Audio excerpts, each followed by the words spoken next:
Introduction: the hydrologic cycle.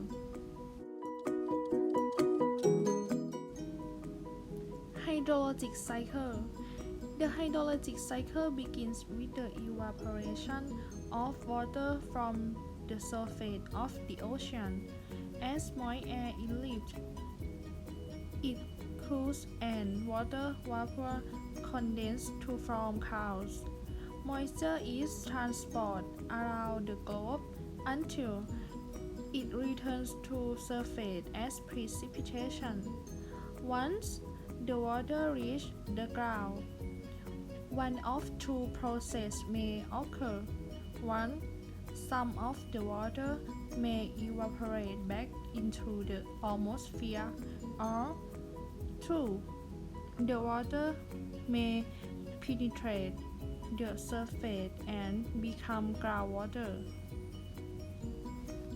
Groundwater intercepts its way into the oceans, rivers, and streams, or is released back into the atmosphere through precipitation.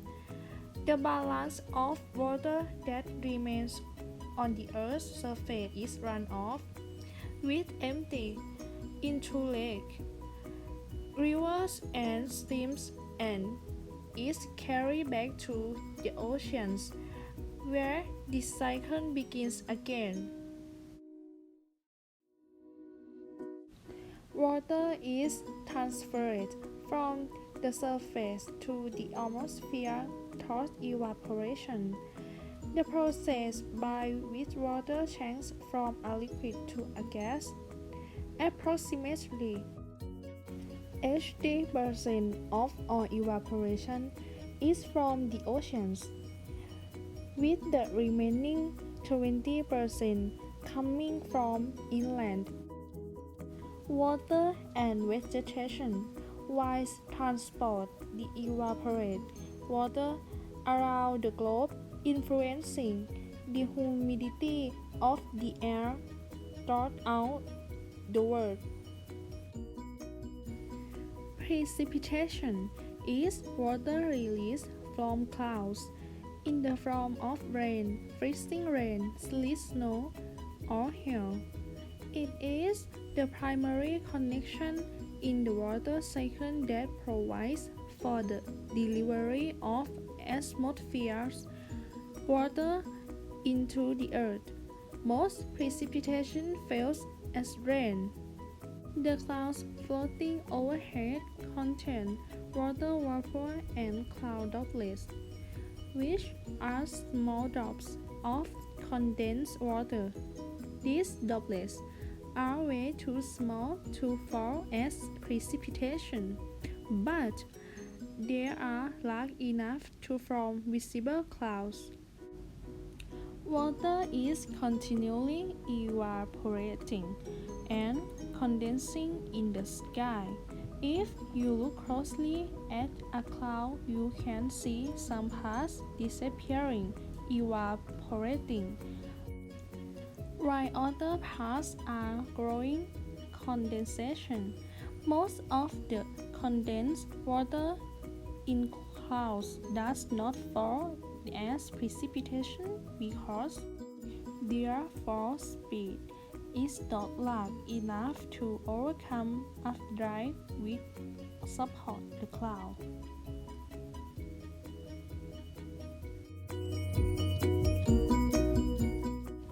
For precipitation to happen, first, tiny water droplets must condense on even tinier dust, salt, or smoke particles, which acts as a nucleus. Water droplets may grow as a result of additional condensation of water vapor when the particles collide.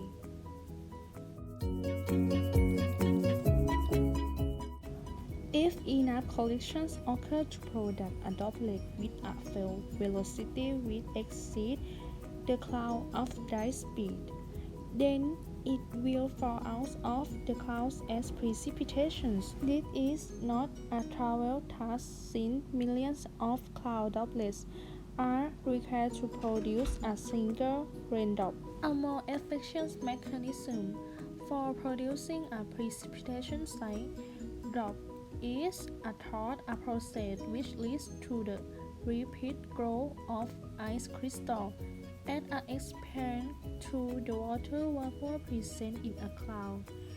These crystals may fall as snow or melt and fall as rain. Condensation is the change of water from its stages from water vapor into liquid water. Condensation generally occurs in the atmosphere when warm air rises, cools, and loses its capacity to hold water vapor. As a result, excess water vapor condenses to form cloud debris. The upward motions that generate clouds can be produced by convection in unstable air. Convergence associates with cyclones, lifting of air by fronts and lifting over elevated topography such as mountains. In the hydrologic cycle, transport is the movement of water through the atmosphere, specifically from over the oceans to over land. Some of the Earth's moisture transport is visible as clouds, which themselves consist of ice crystals and or tiny water droplets. Clouds are propelled from one place to another by either the jet stream, surface-based circulation like land and sea breeze, or other mechanism. However, a tropical 1 kilometer thick cloud contains only enough water for a millimeter of rainfall, whereas the amount of moisture in the atmosphere is usually 10 to 50 times greater. Most water is transported in the form of water vapor, which is actually the third most abundant gas in the atmosphere. Water vapor may be invisible to us, but not to satellites which are capable of collecting data about the moisture contents of the atmosphere.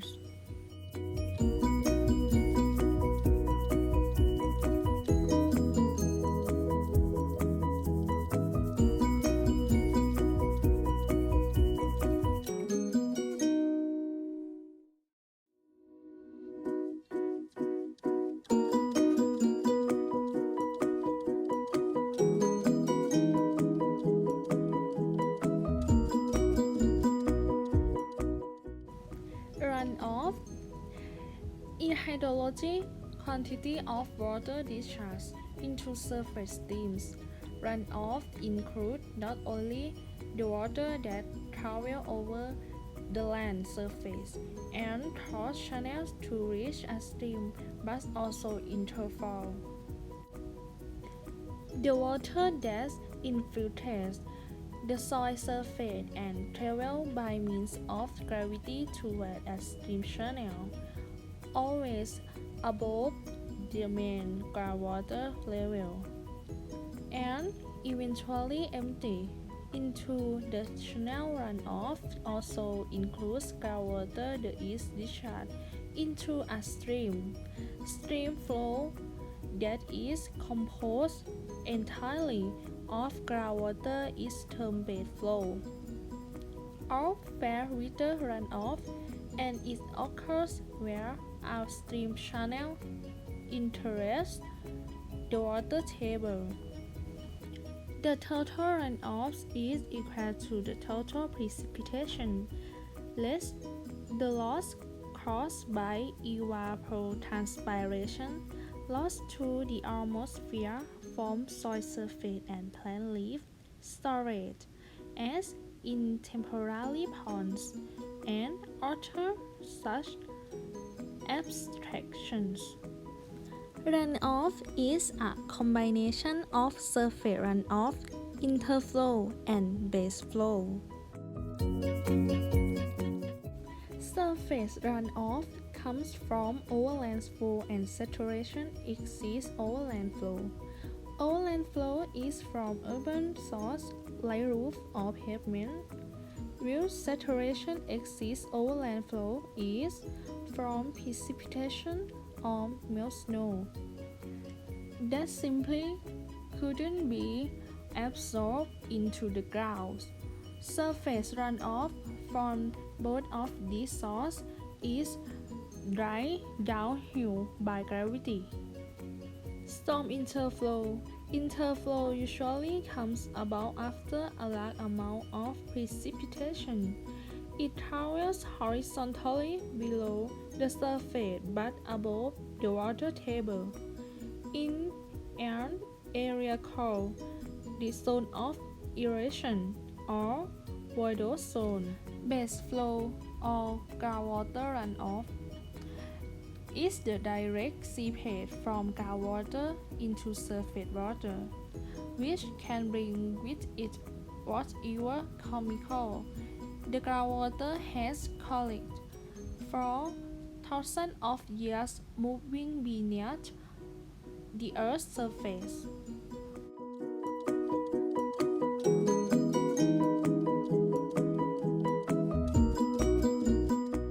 Evapotranspiration is the evaporation of water into the atmosphere from the leaves and stems of plants.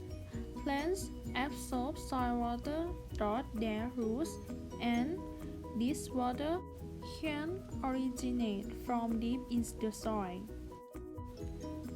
For example, corn plants have roots that are 2.5 meters deep, while some desert plants have roots that extend 20 meters into the ground.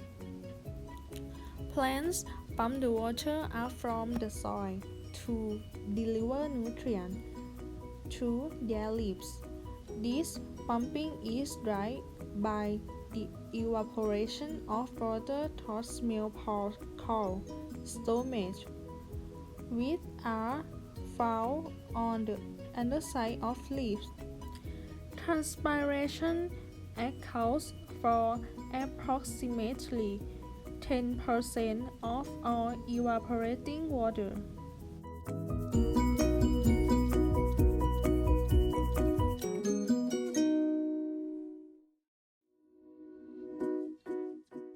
Groundwater is all the water that has penetrated the Earth's surface and is found in one of two soil layers.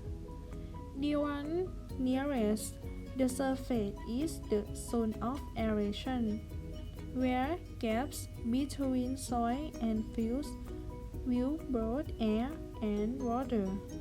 Below this layer is the zone of saturation, where the gaps are filled with water. The water table is the boundary between these two layers. As the amount of groundwater increases or decreases, the water table rises or falls accordingly. When the entire area below the ground is saturated, flooding occurs because all subsequent precipitation is brought to remain on the surface. The amount of water that can be held in the soil is called porosity. The rate at which water flows through the soil is its permeability. Different surfaces hold different amounts of water and absorb water at different rates. Surface permeability is extremely important for hydrologists to monitor. because as a surface becomes less permeable, an increasing amount of water remains on the surface, creating a greater potential for flooding. Flooding is very common during winter and early spring because the frozen ground has no permeability, causing most rainwater and meltwater to become runoff. Water that infiltrates the soil flows downward until it encounters impermeable rock and then travels laterally. The locations where water moves laterally are called aquifers. Groundwater returns to the surface through these aquifers, which empty into lakes, rivers, and the oceans. Under special circumstances, groundwater can even flow upward in artesian wells. The flow of groundwater is much slower than that of which speeds usually measured in centimeters per day, meter per year, or even centimeters per year.